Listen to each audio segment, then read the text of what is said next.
भक्तजनों और जय माता दी।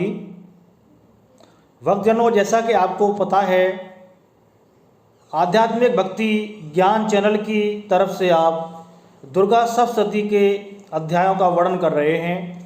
पिछले 2 वीडियो में हमने 2 अध्यायों का वर्णन किया है। आज माँ दुर्गा सप्तशती के तीसरे अध्याय का वर्णन करेंगे।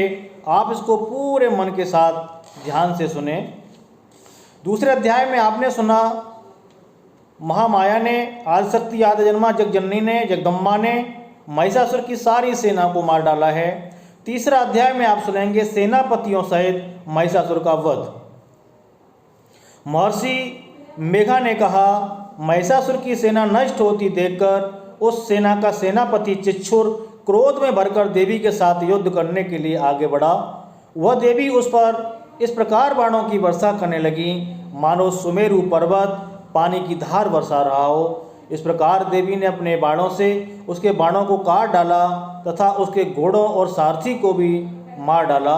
साथ ही उसके धनुष और उसकी अत्यंत ऊंची ध्वजा को भी काट कर नीचे गिरा दिया।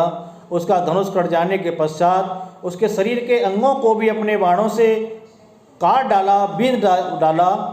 धनुष, घोड़ों और सारथी के नष्ट हो जाने पर वह असुर ढाल और तलवार लेकर के देवी की तरफ दौड़ा। ढाल और तलवार से देवी पर उसने वार किया और उसने अपने तीक्ष्ण धार वाली तलवार से सिंह पर, देवी के सिंह के मस्तक पर प्रहार किया है और बड़े वेग से ही देवी की बाईं भुजा पर भी वार किया है। किंतु देवी की बाईं भुजा को छूते ही वह दैत्य की तलवार टूटकर 2 टुकड़ों में बट गई और उस दैत्य ने क्रोध में भरकर शूल हाथ में ले लिया और उसे भद्रकाली देवी ने फेंक दिया। देवी की ओर आता हुआ वह शूल आकाश से गिरते हुए सूर्य के समान प्रज्वलित हो उठा।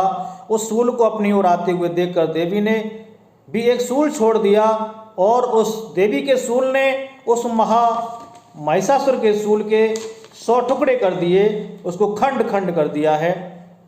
साथ ही महाअसुर के प्राण भी हर लिए।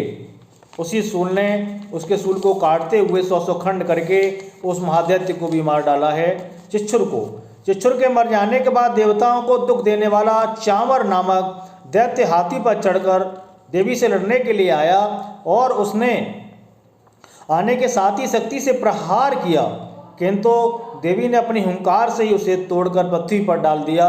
शक्ति को टूटा हुआ देखकर दैत्य ने क्रोध से लाल होकर शूल को चलाया, किंतु देवी ने उसको भी काट दिया। इतने में देवी का सिंह उछलकर हाथी के मस्तक पर सवार हो गया और दैत्य के साथ बहुत ही तीव्र युद्ध करने लगा। फिर वह दोनों लड़ते हुए हाथी पर से पृथ्वी पर आ गिरे और दोनों बड़े क्रोध से युद्ध लड़ने लगे।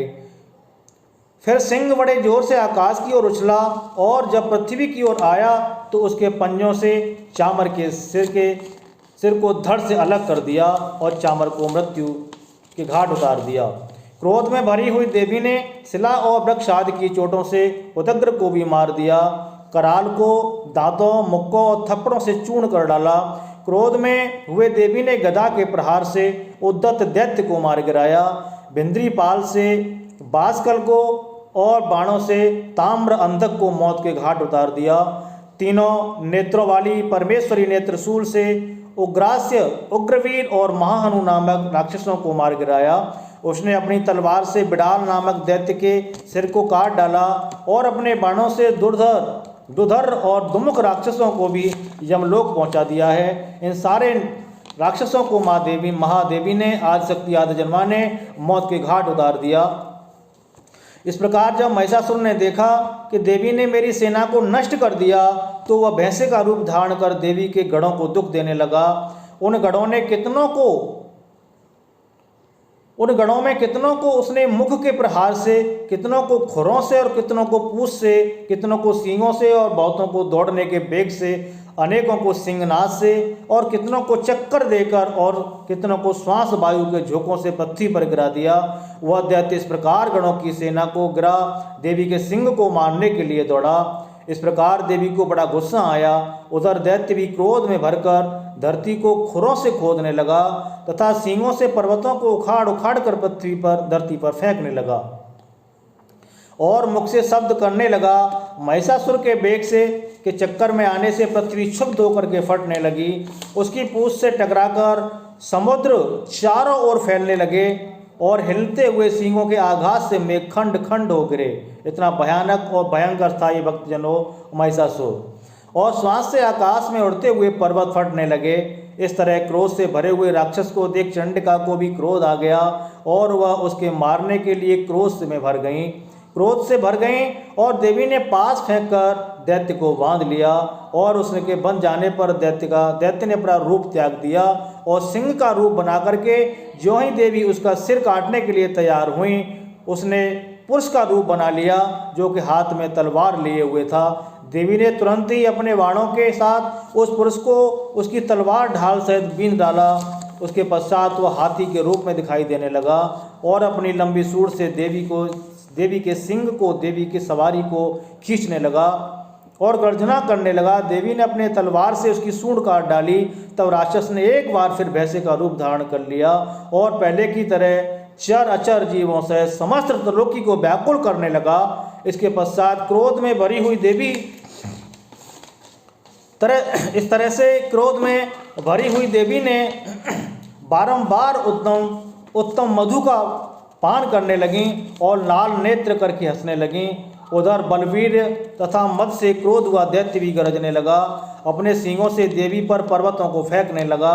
देवी अपने बाणों से उसके फेंके हुए पर्वतों को चूर्ण कर देती थीं और बोली, ओ मूढ़, जब तक मैं मधुपान कर लेती हूँ तब तक तू गरज ले और इसके पश्चात मेरे हाथों से तेरी मृत्यु हो जाएगी। और देवता हर्षित होंगे, खुश होंगे। महर्षि मेघा ने कहा। यूं कहकर देवी उछलकर उस दैत्य पर जा चढ़ी और उसको अपने पैर से दबाकर शूल से उसके गले पर आघात किया। देवी के पैर से दबने पर भी वह दैत्य अपने दूसरे रूप से अपने मुख से बाहर आने लगा। अभी वह आधा ही बाहर निकला था कि दैत्य युद्ध करने लगा, तो देवी ने अपनी तलवार से उसका सिर काट दिया। इसके पश्चात सारी राक्षस सेना हाहाकार करती हुई वहां से भाग खड़ी हुई और सब देवता अत्यंत प्रसन्न हुए और ऋषियों और महर्षियों सहित देवी की स्तुति करने लगे। गंधर्वराज गान करने लगे और अप्सराएं नृत्य करने लगीं। इस प्रकार से माता भवानी भगवती ने महिषासुर को मौत के घाट उतार दिया, महिषासुर का अंत कर दिया। भक्तजनों, महिषासुर बड़ा ही पापी और दानव राक्षस था, बड़ा ही बलशाली था और महामाया ने उसको मौत के घाट उतार दिया, उसका संहार किया है और सारे देवताओं को उसके भयंकर आतंक से छुटकारा दिलाया है। तो आज की कथा में इतना ही। आज तीसरा अध्याय संपूर्ण हुआ। अगले वीडियो में आप चौथा अध्याय दुर्गा सप्तशती का जरूर सुने। जय माता दी।